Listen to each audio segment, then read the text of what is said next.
What's up, Barnhill family, and welcome back to your home for all things combat sports. Yo. So we have a great close to the 2023 MMA year. Leon Edwards versus Colby Covington for the undisputed 170 belt. Now, what's interesting to me is that Shavkat Rakhmonov a few weeks ago was offered the backup position for that fight, and he said, I'm not going to do it. I'm not going to be a backup fighter for any title fight or any fight for that matter. However, he's still on the card, and he's fighting Wonderboy Thompson. And the matchmakers never do anything by mistake. So if he's on that card, he's on that card for a reason. And I guess the same could be said for Wonderboy. If something were to happen with Leon and Colby, I think they still will try to thrust Rakhmonov in there, and it would be a matter of whether it would be for an interim or for the undisputed. I guess that would depend on who was hurt or who pulled out. But I want to kind of speculate for a minute because we have no news that anything has happened between the two fighters in the main event. But just talk about for a second, because we just came off of 295, which got totally shuffled at the last second. How would you see a fight playing out if Rakhmonov were to get in there with a Leon Edwards or with a Colby Covington? Well, either fight would be super exciting, and I think Rakhmonov is the right guy to be the alternate if something does happen. Fingers crossed nothing happens, right? It's hard to get Leon Edwards in the octagon, it seems, and it's also kind of hard to get Colby Covington in there. They're both undeniable, great characters for the sport, and it just seems like this is the right time to see these two square off. Colby Covington's obviously going to have his last title attempt, if you will. And so he really needs to get in there. And I think him versus Leon is a great matchup. And he's got a lot of ways to win that fight. But when Rakhmonov said he wasn't really interested in being the alternate, it made you think, okay, so he sees something in both of their fighting styles that makes him want to prepare with a full camp, not just jump in last second against either one of those, because stylistically, those are two completely different matchups, and both of them are very different than Wonderboy. I understand Leon and Wonderboy could be a little bit more similar, but still, at the top of the 170 division, everybody's so unique, and you have to really spend 8 to 10 weeks preparing for whoever it is you get squared off with. And I really do like that the UFC sort of solidified for us who their next guy is, who their alternate would be, which is Rakhmonov, because this last pay-per-view of the year is sort of going to work as a shuffling of the deck for 170. I mean, we've got Vicente, Luque, and Ian Garry on the same card, Rakhmonov and Wonderboy, and so we're going to see 6 of the top 170ers all take shots at each other and see who ends up where, and everybody's going to be switching rankings and switching numbers. So I hope everything stays exactly how it is, because I really like all 3 of those matchups, especially, Ian Garry looks good at 170, promising, but if you can get past Vicente Luque, you've jumped into the next level. You're in the game now. Right, you're in the discussion. Rakhmonov proved to us that he's probably got the skills to beat absolutely anybody at 170, and given the opportunity, I'm sure he would take that last-minute fight against whoever had to back out. But Colby and Leon are the right guys. Colby Covington's been the absolute gatekeeper at 170 for many years, and he's been the guy that's just been a thorn in everybody's side. Yeah. Everybody's like, well, why won't this guy just go away? But he's so good. His skills are there. He's an undeniable character, very polarizing, and I think this is a really good opportunity for the UFC to try to get a belt around Chaos just one last time, because there's no doubting that if Colby can get his belt, there's some mega fights that can take place. Him and Islam, the build-up for that would be insane. Him moving up potentially to 185, or even just trying to defend that 170 belt, is great business for the UFC. So while I know there's a lot of different directions all of this could go, and I'm sure everything will go as planned, fingers crossed, I do want to see all 3 of these fights take place the way the matchmakers made them. Yeah, and there are 3 great fights, and make no mistake about it, it's not a shoe-in for Rakhmonov if he gets past Wonderboy, especially if it's sort of a decision victory, which he's not known for those. He's got all finishes on his record, but Ian Garry could steal some shine here if he's 100%. Able to get in there and get a finish over Vicente Luque and say something slick on the mic, especially and there's so many moving parts because there's so many storylines, right? You bring Islam Makhachev into the conversation.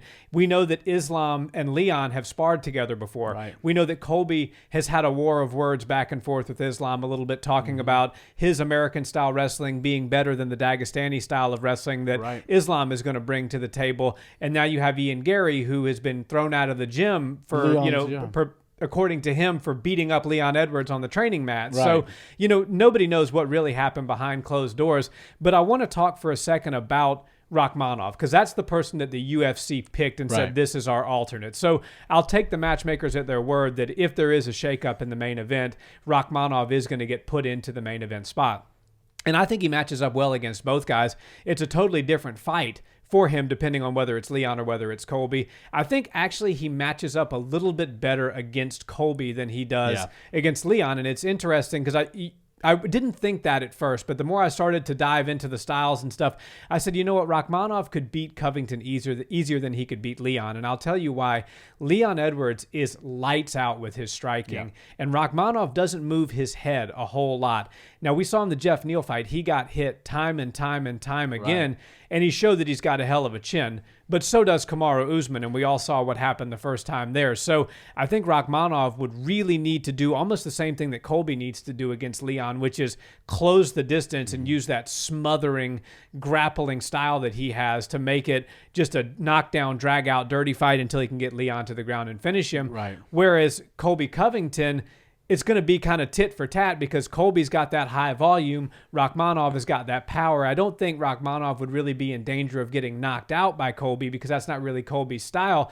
And Colby could be able to defend the takedowns pretty well and actually work some offensive grappling of his own. So it's a really interesting stylistic matchup. And I love an alternate. And even though he's not the official alternate because he turned it down, I'm just going to go ahead and say right now that as sure as I'm sitting here, if something happens to the main event, Rakhmonov is getting put in there. And I think that adds a fun element to things because when you see him weigh in and you see the other guys weigh in and you're watching the embeddeds and you're watching the build-up, it's like, yeah, but what if? You know, there's always that thing in the back of your head that this could happen. This could shake out. And to me, it makes Fight Week more fun. Yeah, it definitely does. And, you never want to take the shine from the two guys fighting for the title, but it does give the fans a little bit of assurance that there's going to be a great title fight on the line if you bring in a formidable opponent like a Rakhmonov and just say, look, he's already on the card. He's going to weigh in, of course, but if something does happen, if somebody trips on a wire, then we're going to be able to put him right in.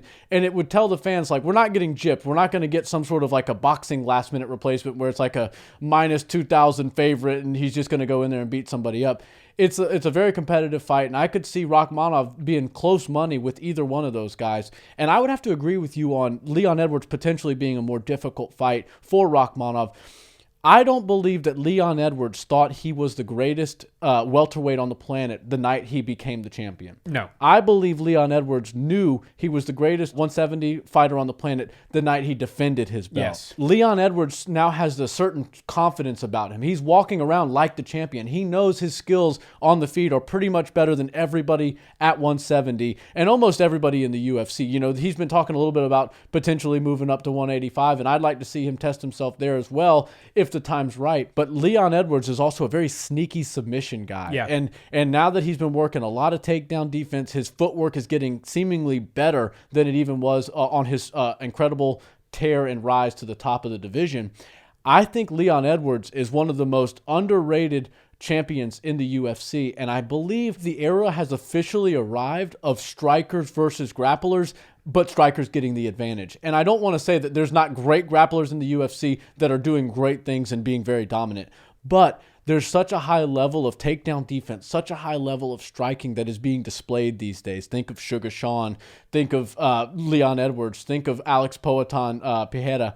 All these guys, Tom Aspinall, these guys are showing us that there's a real high level of striking. And if you aren't born with that natural swagger, if you aren't born with the rhythm and the motions and just the feel of a striker, and you have to go in there and try to strike with that person, and then you realize shortly after you go and exhaust yourself going for takedowns that you didn't get this guy down, you didn't keep him down. Now you're more exhausted.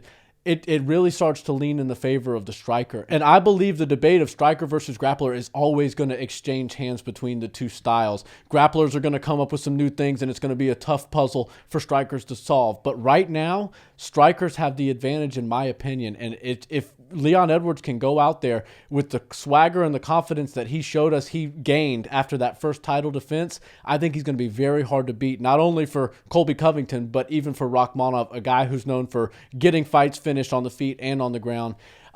Colby Covington has his hands full on this fight. I think Leon Edwards now knows he's the champ, knows he's the best on the planet, and if somebody wants to take that title from him, they're going to have to literally go beat him. Yeah, it'll be interesting, and I'll just add one more to that striker versus grappler discussion.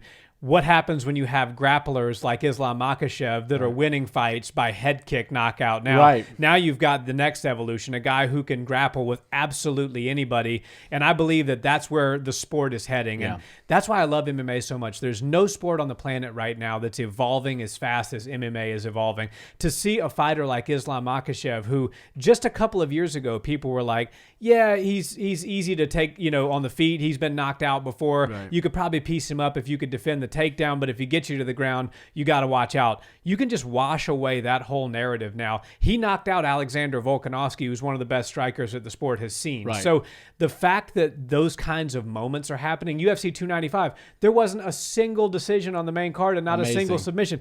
Every single fight ended in TKO victory. The level of competition is making for some really fun fights. Leon Edwards versus Colby Covington is no different, and I think Rakhmonov being on the card, looming around in the shadows, makes things that much more fun. I couldn't agree more.